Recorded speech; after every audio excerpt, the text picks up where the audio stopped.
আজ দুপুরের আয়োজন হচ্ছে ইলিশ মাছের মাথা দিয়ে চাল কুমড়োর ঘন্ট। তো নিয়ে নিলাম গরম গরম ভাত, ওল সিদ্ধ, বেগুন ভাজা, আর এদিকে ইলিশ মাছের মাথা দিয়ে চাল কুমড়োর ঘন্ট। ওটা সর্ষে আর জিরে বাটা দিয়ে করেছি, খুব সুন্দর লাগে, কেননা ইলিশ মাছ যেহেতু, তাই একটু সর্ষে বাটা দিয়েছি।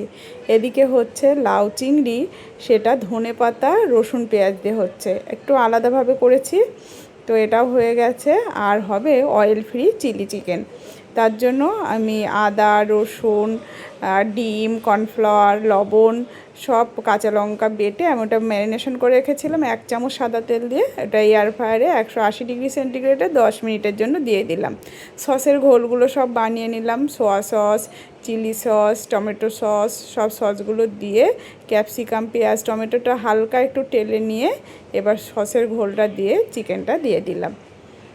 এবার আমি খাবার জন্য রেডি করছি।